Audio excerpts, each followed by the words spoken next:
My name is Arun. Hello, everybody. Welcome again to the inaugural webinar, Let's Talk Performance of the National Center for Public Performance at the Sawyer Business School, Suffolk University, Boston. My name is Arun Manoharan. I'm an associate professor in the Department of Public Service and Healthcare Administration at the Sawyer Business School, Suffolk University. I'm also the executive director for the National Center for Public Performance at Suffolk University. The NCPP is a research and public service center dedicated to improving performance in the public and nonprofit sectors. The center was founded in the year 1974 to serve as a vehicle for the study and dissemination and recognition of public performance initiatives in government. The center specializes in the research and teaching and engagement of citizens and citizen-driven government performance, as well as developing curricular resources and delivering online training for public and nonprofit managers. The center offers certificates in strategic performance management and public communications, and has also been conducting the Public Performance Symposium since 2007. We are really honored to have our esteemed panelists and moderator to start the inaugural webinar, Let's Talk Performance. And at this point, I would like to invite our Managing Director, Brian Bates, to introduce our esteemed panelists. Hi, everyone. Thank you, Arun.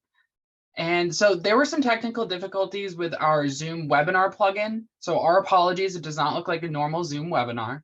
But due to this, we're just going to ask that all participants, besides the speakers and the moderator, turn off their cameras and mute themselves so that we can see all three of them. At the end of the conversation, there will be some time for a Q&A session.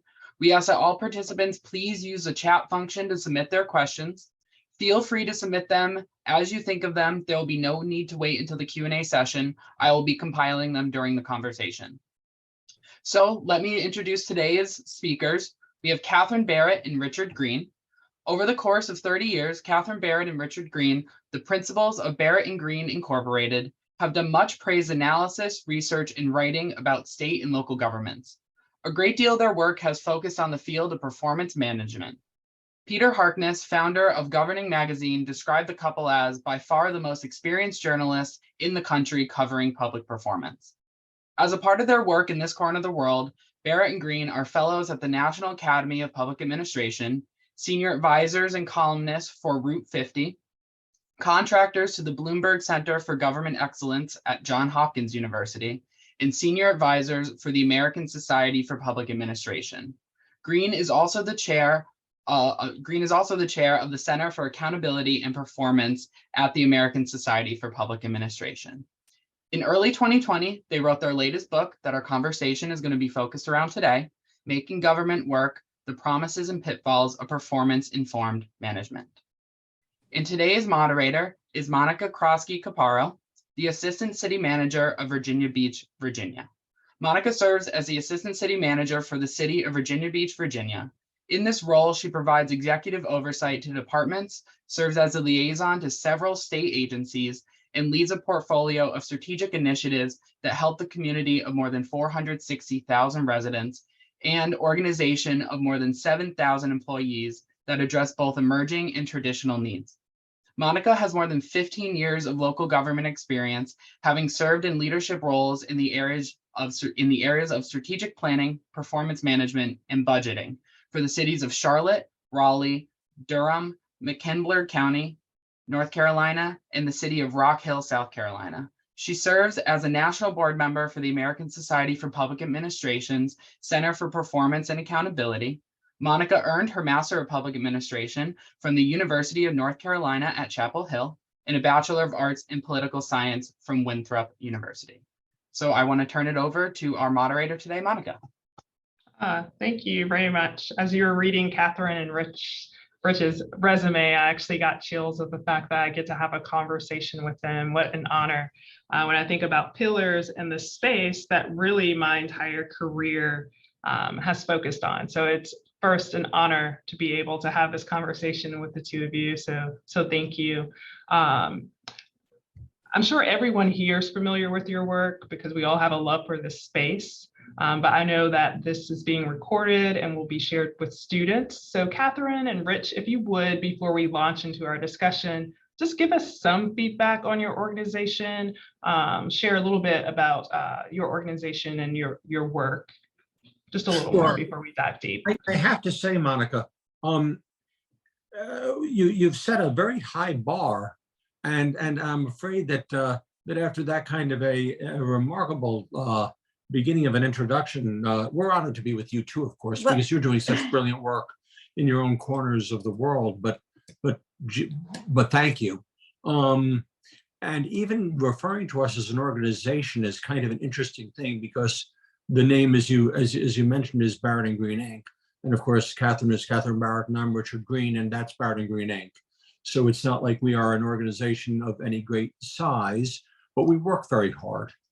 And we occasionally do hire freelancers and contractors to help us pour out the amount of content that we do over the course of a year. Katherine?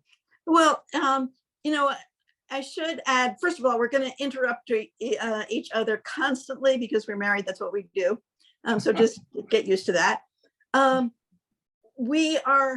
should give a little bit of our background, which is we were trained as journalists. We met at Northwestern University in the Dill School of Journalism many, many years ago.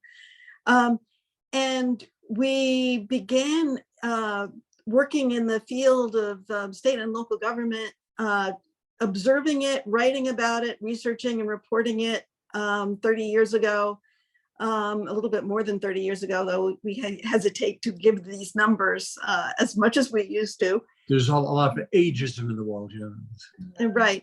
But we are, we've been devoted over the years to making government, doing what we can to make government work better. And so as the years have passed, we've had kind of a foot in the world of journalism, but also a foot in the world of policy analysis. And we've worked with a lot of academics. And we've really, you know, everything we do, both in our company and with the places that we write for and advise, everything is kind of geared to, you know, how do we communicate what works, what doesn't work? How do we help to make government better? And really, the key word in what Katherine just said was communications. So many great ideas, so many great principles, so many great theories, so many great thoughts exist in the world of state and local government. Unfortunately, an awful lot of that which is out there doesn't get the attention it deserves. It's been an interesting phenomenon for us over the course of time. Katherine, I think, just used words like trying to make the world a better place. And when we are asked by friends, much the question that you just asked, you know, what is it we do for a living? And we say we work to help make state and local government work better. They laugh at us and we get annoyed. And then we talk about the weather. But this really has been the goal. You mentioned the book that came out, I guess, a couple of years ago. We'll be talking more about that now. And right now we're working on a whole bunch of projects. Katherine, I guess Brian mentioned that we've just started to do work with the Bloomberg Center for Government Excellence, which is going to give us a lot of exciting opportunity to work in this field, in this state arena. And really the city arena. And that's what I should say, in the city arena. And one thing that we would mention, just in terms of maybe the coolest new thing, this is as of yesterday. Breaking news. Breaking news. We just got the contract, which we'll be signing today, to do another book for the same publisher as did The Promises and Pitfalls, in collaboration with Don Kettle. I suspect many of the people who are the great Don Kettle. The great Don Kettle, who had been deans of the Schools of Public Administration at University of Maryland, University of Pennsylvania, and University of Wisconsin at the Lafayette School. And the goal of that book is to create a guide for academics to communicate better with a more general audience, which we plan to have done in about a year from now. Yeah. Thank you for that background, because being reminded that you all entered this space from the lens of journalism, really, I want to hone in on your title because you chose performance-informed management as opposed to performance-based management. So something tells me there that words matter to you all coming from journalism, a journalist background. So can we talk a bit more about why informed as opposed to driven or based? We've been observing this field since the early 1990s, and we've been aware of a lot of resistance to the idea that decisions should be based on performance, and kind of an honest, realistic look at the political world has told us over time that that doesn't really happen. There's so many factors that go into decisions, but they should be informed by performance. Bet, Monica, you've got a lot of stories to that end, given the work you've been doing. I do. And I love this because in my space, I don't use the term data-driven decision-making. Elected officials, I'm a local government person. Elected officials are pressured or required to make decisions, as you noted, from various perspectives, considering lots of considerations for their constituents. So I feel as though my job is to help inform how they make those decisions. And I feel as though when we say we're here to make data-driven decisions, it can put people on the offense. It can be offensive to people because it seems as though it's taking the human element. It's taking certain important components out of the conversation. And that's the last thing we want to do when we're trying to bring data to the table. We want people to embrace it. How can you embed it into the conversation? How can it help you ask better questions and have more fruitful conversations? You are so exactly right about that. Yeah, and the fear, of course, on the part of appointed or elected officials is that there is something formulaic, that we're gonna put all the data into some kind of a algorithm, and out of the black box will come, we should vote yes on proposition B. Right. And that just doesn't work that way. People don't want to be told this is the right answer without the human interaction, and without also there are a lot of really great ideas out there that are just not physically, politically feasible. You know, we've come across so many really grand plans that haven't happened or have fallen apart because they haven't gotten the buy-in from the elected officials or even appointed officials to make various performance-informed judgments come into reality. But I think that, you know, back when we started looking at this, it felt intuitive to both of us that information is always helpful, and you want as much information you can get in order to consider that with everything else. We had a real nice honor just on that point, and then we can move along to other things. But this was years and years ago. We were invited to give a speech to the legislature of Connecticut, and then State Representative Diana Urban was trying to get across a bill passed called performance-based budgeting specifically. And after we gave our presentation, she caught us in the alley. I was just say the alley. It wasn't an alley, in the hallway, and said to us, "Gee, what did you think?" And we said, "Gee, we thought this was great, but we think it's a real bad idea to call it performance-based budgeting because it's going to scare people off." And they changed the name of the law. So that was cool. Yeah, that sounds very cool. Before we move on completely, though, one of the reasons that I also like the word informed, because it allows for the nuances of the information we're using.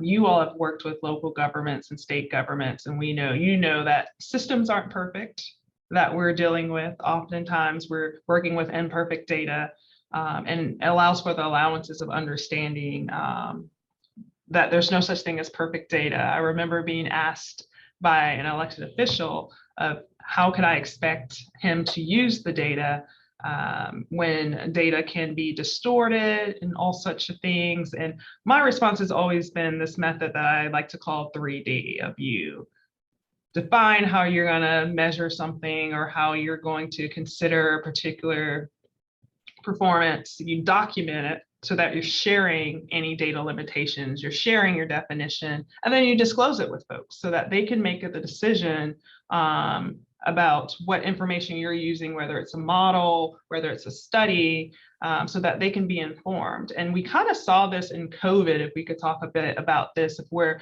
there was some discussion or how people were counting a COVID case, for instance. Is it when you no longer have symptoms, is it fresh out of symptoms? So some folks were accused of inflating COVID numbers, underreporting COVID numbers. So when you have things like that in the measurement space, some folks believe that they can't trust data, they can't trust information. How can I make decisions off of unstable data or data that's not perfect? Can you talk a bit about your experience of getting leaders to feel comfortable sometimes with the ambiguity or the imperfection of the data that we're using for performance-based, performance-informed?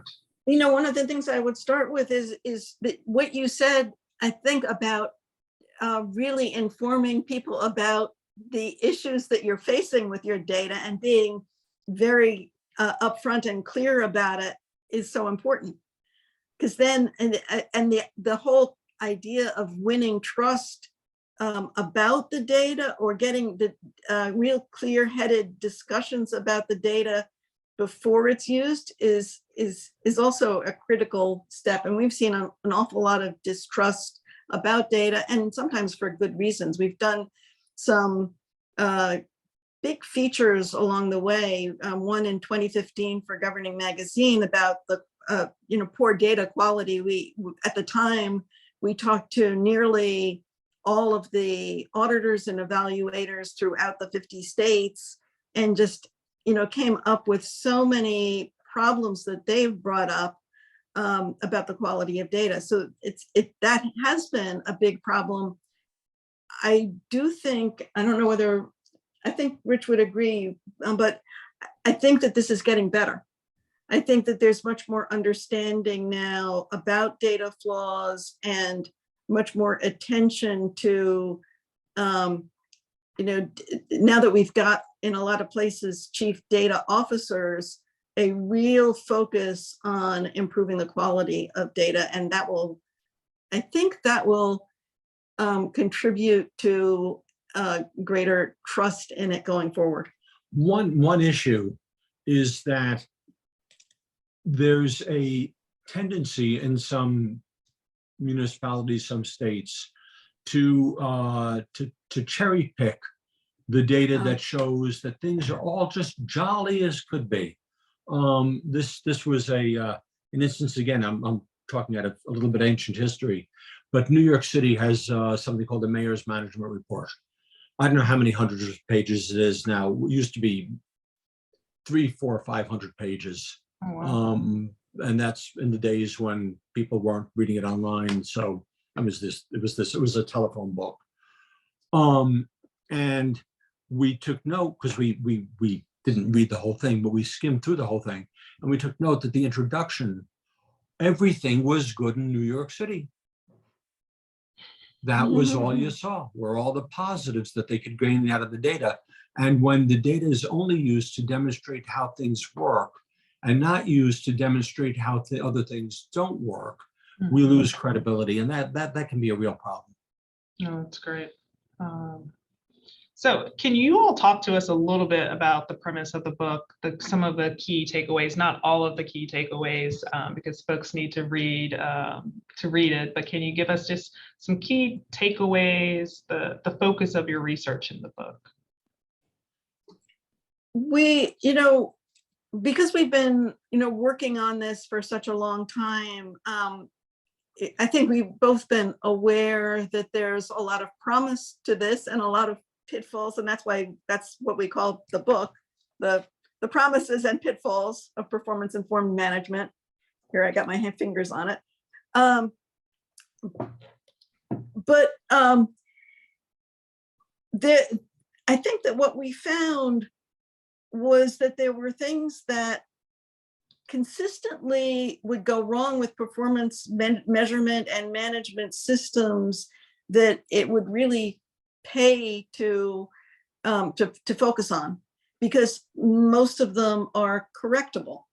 But that there are, so I think that in the book that we focused on what the hazards were, what the obstacles were to putting together a good system that lasts.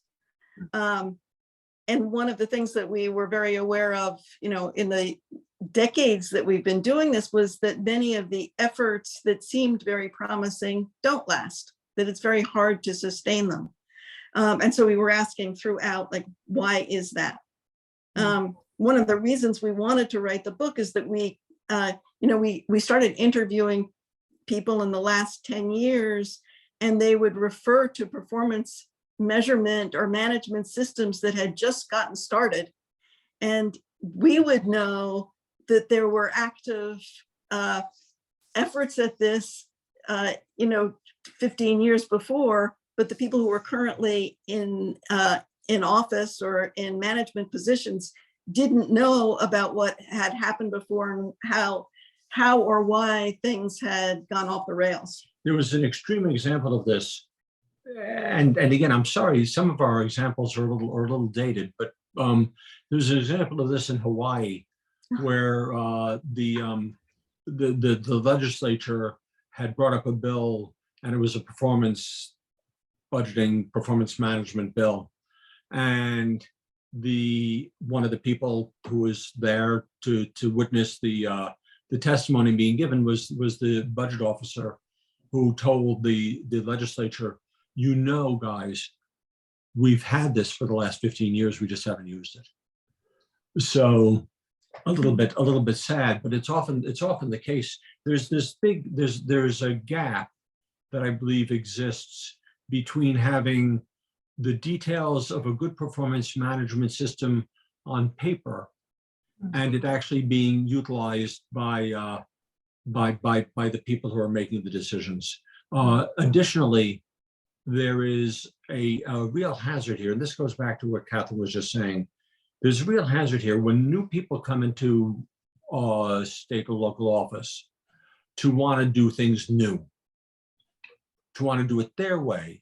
And so we've seen repeated instances in which there have been good performance management systems that have worked or seem to have worked to us. There have been results that have not lasted through the next administration, because the next administration doesn't want to.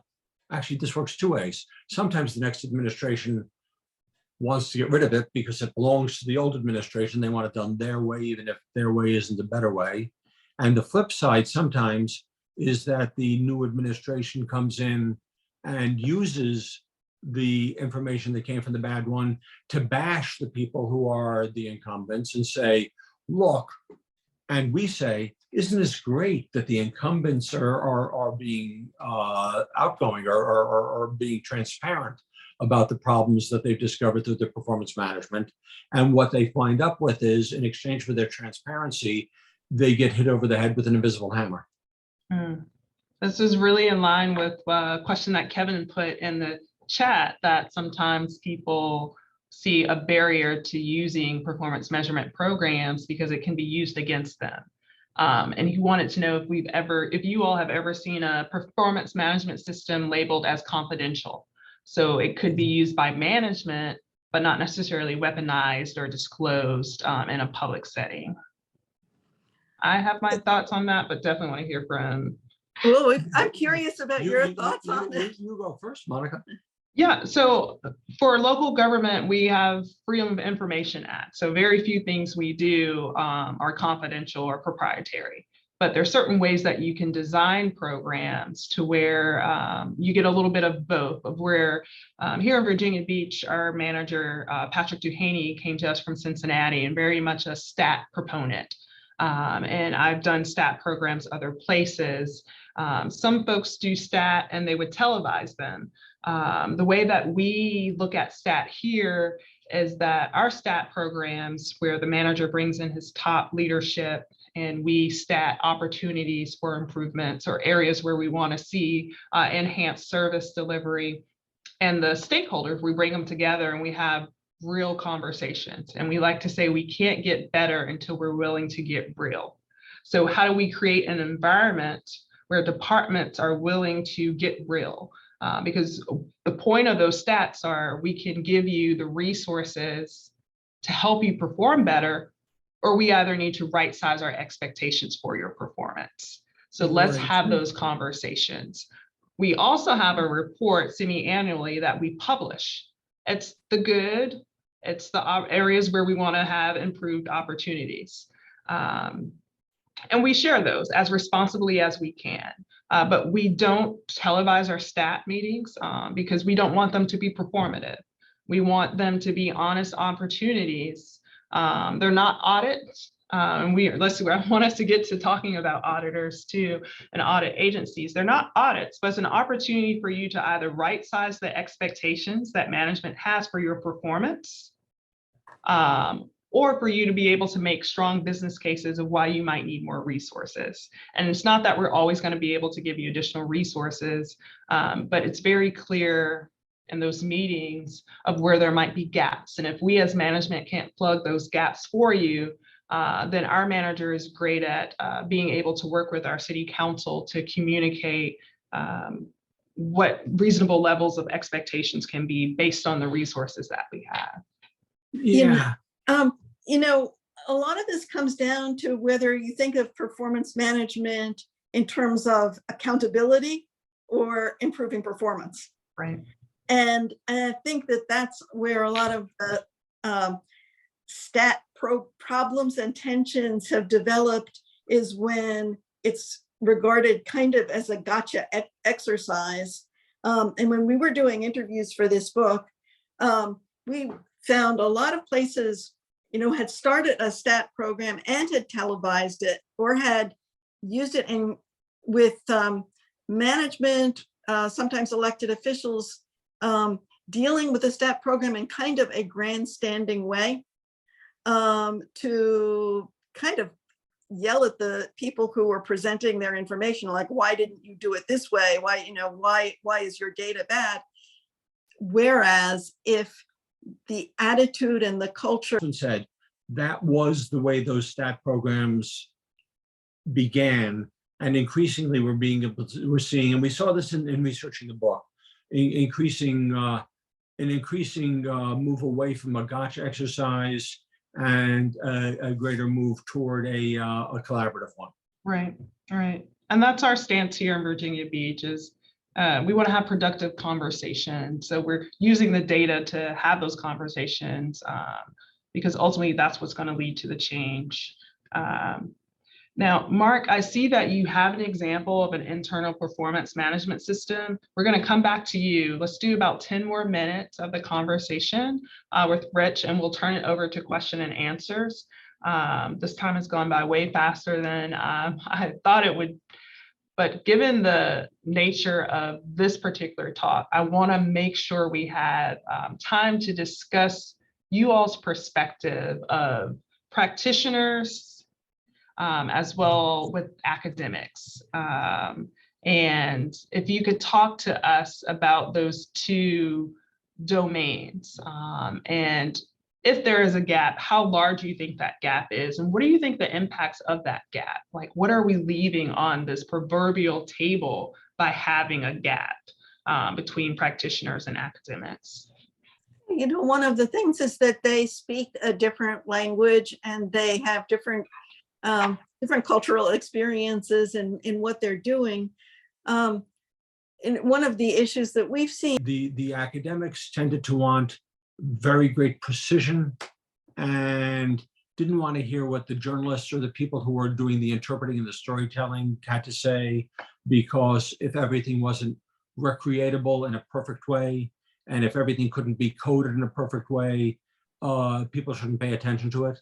And our perspective, coming from, as you pointed out earlier on, Monica, from a more journalistic point of view, is we wanted to make sure of course, the rigor of the academic world was great, but if the rigor led you to a conclusion that didn't quite collide with what the real world was teaching us, there was an issue with that too. So there's a middle ground there, and this is what Phil Joyce always talked about.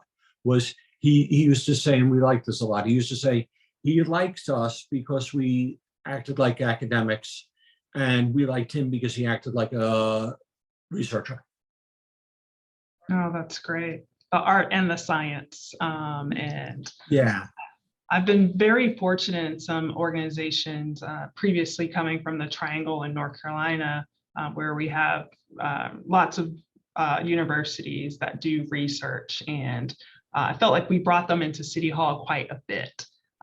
So it's one thing to do internships, but oftentimes they're researching the matters, or they have this statistical advanced knowledge that can really help us use our data in ways that we would have never imagined, or we don't have the time to do. So really bringing them into the halls, the City Hall, I've had great experiences working directly with professors or students in really rich ways. I don't know that you want to brag on your alma mater, but the University of North Carolina is an extremely impressive institution because it's one of the very few universities that offers, almost as a free consulting service to the municipalities in the state, all kinds of counsel, all kinds of advice on things like performance management, but a whole broad spectrum of public administration skills. And I think that's fabulous. And also our son got his bachelor's there. Oh, awesome. And the other school down the street, I'm finding that professors and schools are, I think, becoming more interested in the day-to-day work, and they're finding great ways of going beyond the campuses and using us almost as petri dishes of testing out their theories. And I know we as practitioners welcome that, because sometimes we have a capacity issue of where our staff, they're already doing 2, 3, multiple roles. So being able to leverage that just wealth of knowledge and ability at universities is incredibly helpful to City Halls. Yeah, it's great when it happens, and it's certainly happening more as time goes on. I mean, we're seeing this, and Duke also in same location. That's the yes, one down the road. the one down the That's road. the one down the road. I remember a conference they had. We covered it on our own website maybe 5 years ago. That was all about bringing practitioners and academics together. I mean, this was their goal, is how do you do this better? And everyone there was talking about, what can we do to correct that gap, to close it, and to help improve the communications that come out of universities, so that legislatures or council members can digest the information in a way that doesn't require them to, read 40 pages and 40 complex pages. How do you summarize it, make it understandable, and also accurate and convincing? And this is one of the things actually that we've tried to do over the course of these years.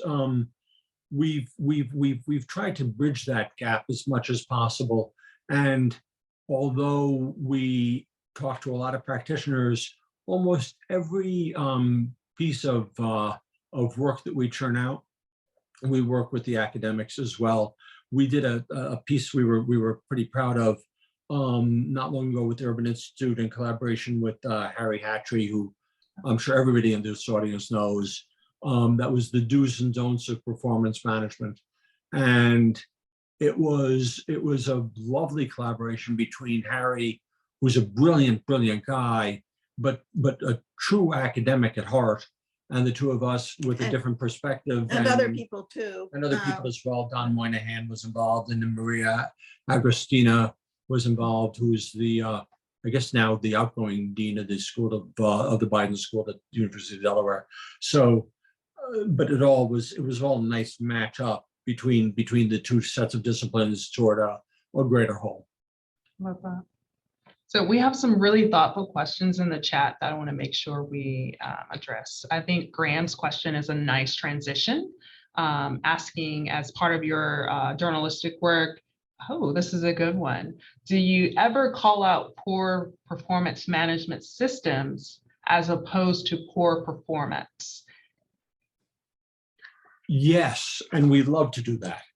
Mhm. One of the things that we think is really critical is not just to be, although it's important, people need to be inspired to do good work.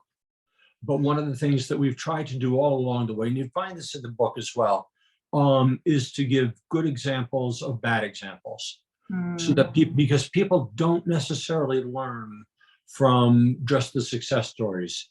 They learn from the failures, and that's not just, to your point, not just the results, not just results that the performance management systems have unveiled, but the failed performance management systems in the first place.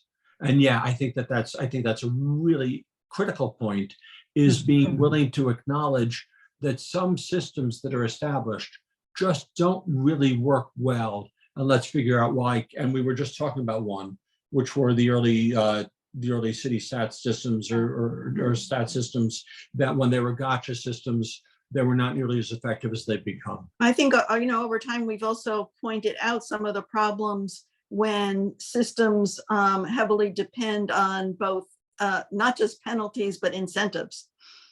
Because the incentives tend to sometimes lead to fudging of data and a less than, honest, transparent portrayal of the information.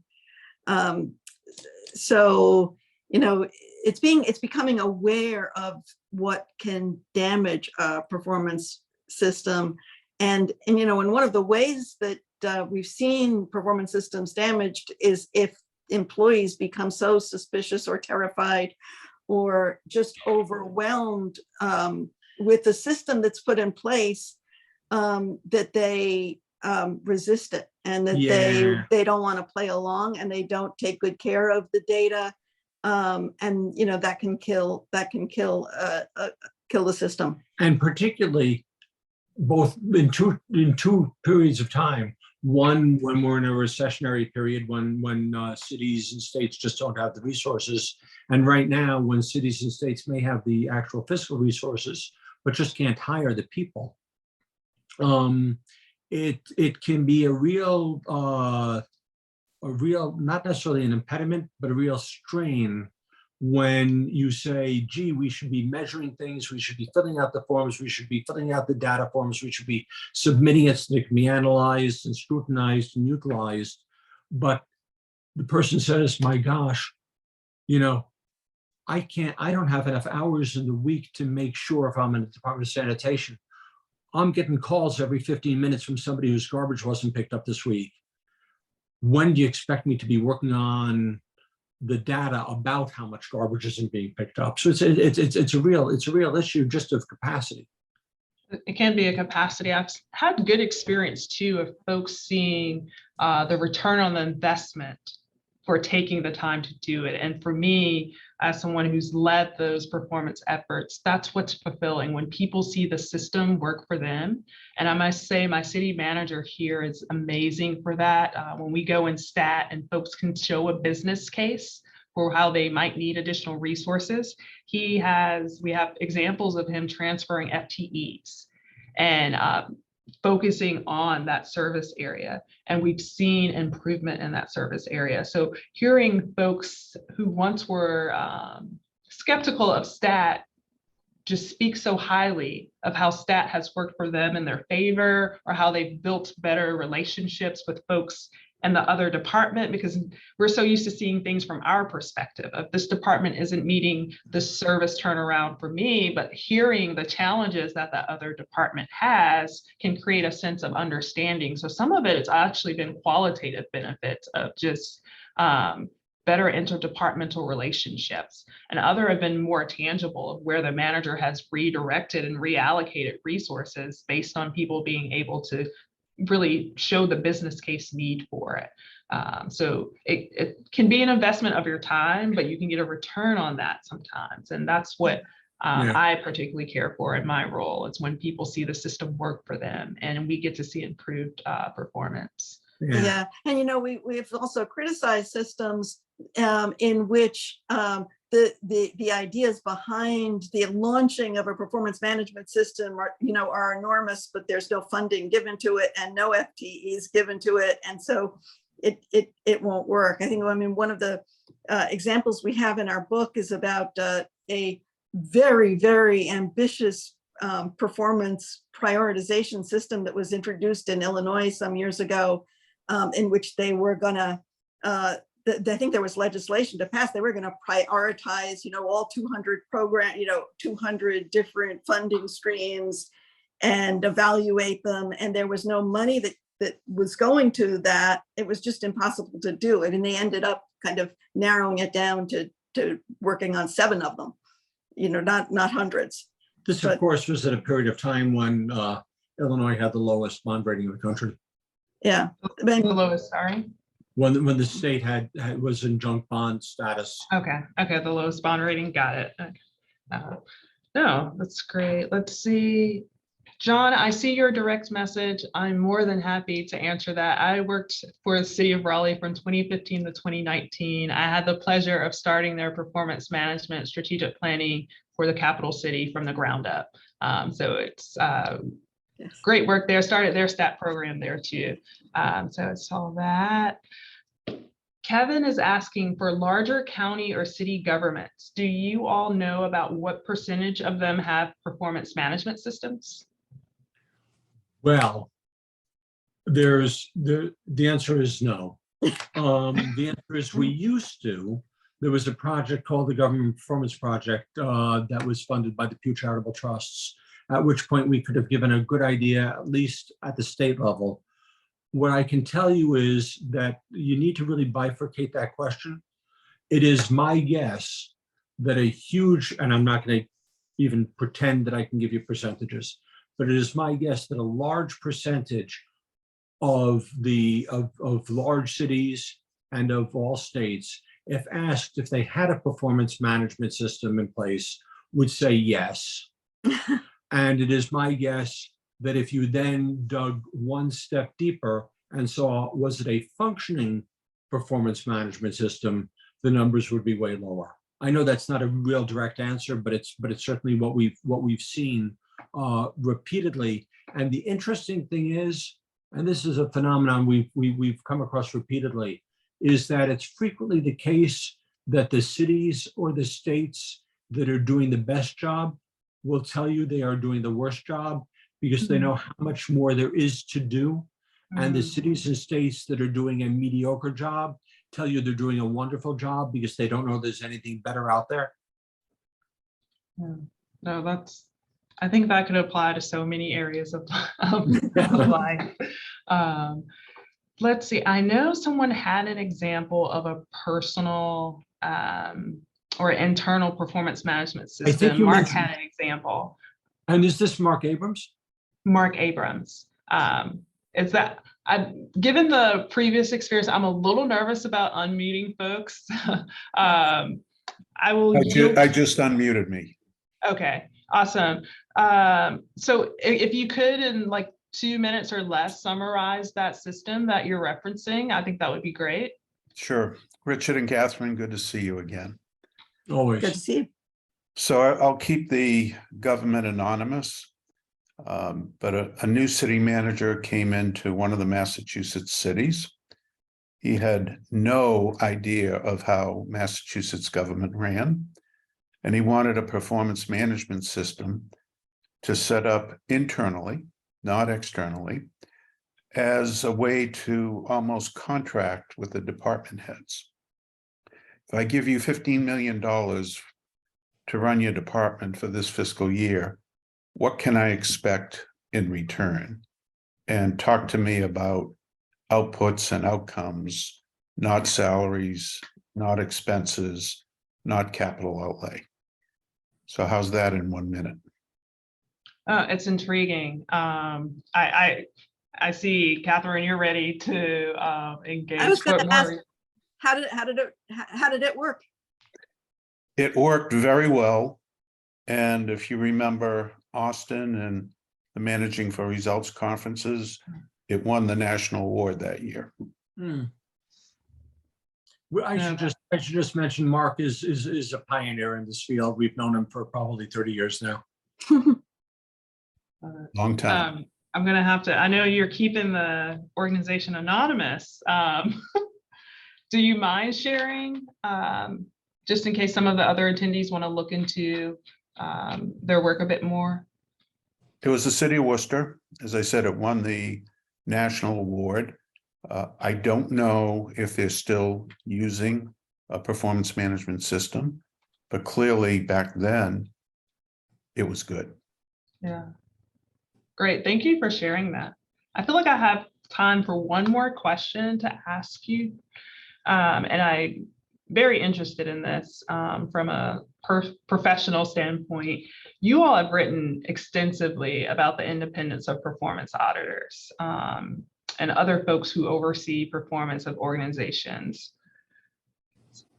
Very interesting relationship I feel like those folks have with organizations, and how do you keep them neutral, but still value add to the organization. Will you talk a little bit about your research in that space of the folks who are in charge with really overseeing the performance, and how do you make that a productive relationship? Yeah, I'm glad you asked, because that's kind of a soapbox topic for us. We've seen, and I don't know exactly, maybe you know better than we do at this point, given that you've got connections in North Carolina, but North Carolina under the legislative, what was it called?